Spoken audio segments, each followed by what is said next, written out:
Voter Sengna Pukchel Sengna bot Thadaraba Matamda Aphaba Khunnai ama Semba Ngamgadouribani haina Manipur leingak Chief Secretary Prashant Kumar na phongdokkhre wafam ase lamphel pata leiba Chief Electoral Office ta pangthokpa taraga manga suba National Voters Day English ngani shimna kun manga gi tharom mahakna phongdokhibane nothing like voting I vote for sure haiba team gi makha da pangthokpa tharom aduda Prashant Kumar na hai Haukiba chahi ahum mari asida leibak asigi oina voter gi masingda khenaba kaya ama udaba nate hauzik leibak asida voter crore marifutara mapan leibagi manungda crore humfu mari romna vote thadai hairiba voter masing asi atopa leibak ki apunba misingdagi henba yauribane yamkraba voter sing ase Election Commission of India ge akaknaba rule amagi makhada vote thada hanba amade nongmada vote thiraga Madugi result lauthokpa haibase United Nations na fawang hamba thabang nate voters singna Pukchel singna vote thadariba makhai Aphaba mihut khanba ngamgadouribane hauzik nauna electoral roll da challaba voters singna Aphaba mihut khalabade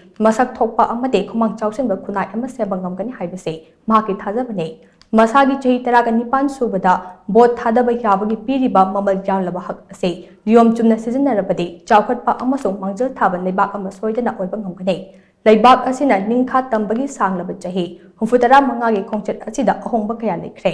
adugu hena chawkhatpa amasung ahongba kaya lakhangi hairabati leibak asegi chupli pairakadauriba miyamgi mihut khanba matamda nauriba voter singna makhogi mamal jamlaba voting right adu diyom chumna sijinnabagi thangai fadaba lei haina Prashant Kumar na makha tana phongdokhe Manipur Police ke DCP Rajib Singh amade Chief Electoral Officer Pradeep Kumar Jai yauna pangthokhiba thauram aduda mamangi chahida pangthokhiba Lok Sabha mikhalda mathau ningthina pangthokhiba Returning Officer Singh kumja English ngani shimna kun manga ge electoral roll kumna yengsinkhiba Registration Officer yauna tongan ba hiramda niyom na bot thadana ba honabada mateng pangkhiba miyoi singda khudolpot piduna kai khumna botke With the same zeal, with the same common ideal of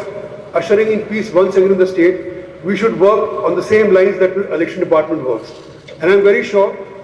that whatever we have lost, whatever we have suffered in the past, have a much more bigger celebration to mark that return of peace. Last but not the least, to the young voters who are there, to the students, some of you may not have turned 18, but those who are about to turn, just make sure that the future of the country is in your hands. The more you vote, the more sincerely vote, the country will go forward.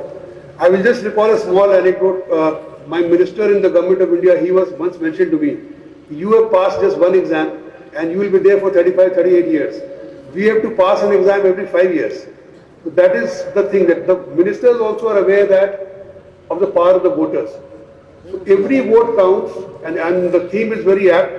nothing like voting, and I vote for sure.